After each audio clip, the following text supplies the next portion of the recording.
দরজায় কড়া নাড়ছে বিপিএল এর উন্মাদনা। ৩০ ডিসেম্বর থেকে মাঠে গড়াবে তা। যদিও ২৩ ডিসেম্বর হোম অফ ক্রিকেটের সুরের মূর্ছনায় শুরু হবে আনুষ্ঠানিকতা। সেই বিপিএল নিয়েই বিসিবির সবশেষ প্রস্তুতি, তার অনুমোদন আর নিজেদের মধ্যে পরামর্শের জন্যই জরুরি মিটিংয়ে বসছেন বোর্ডের সব পরিচালকরা।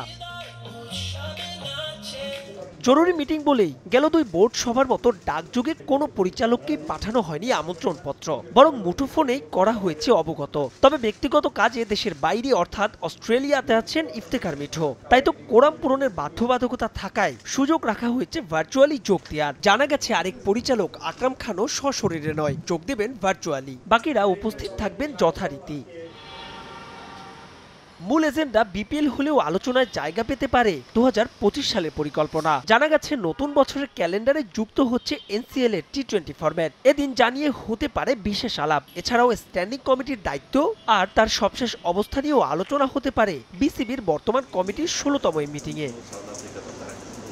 ক্যারিবিয়ানদের বিপক্ষে টি-20তে ক্লিন সুইপের স্বস্তি নিয়েই চলতি বছর আন্তর্জাতিক ক্রিকেট শেষ করেছে টাইগাররা। কিন্তু ২০২৫ সালে চ্যাম্পিয়ন্স ট্রফি, এশিয়া কাপ ছাড়াও বাংলাদেশের আছে ৬টা দ্বিপাক্ষিক সিরিজ, যার ৪টা হোম ২টা অ্যাওয়ে। খুব বড় পরিসরে না হলেও নতুন বছরের পরিকল্পনায় স্থান পেতে পারে বিসিবির এই সভায়।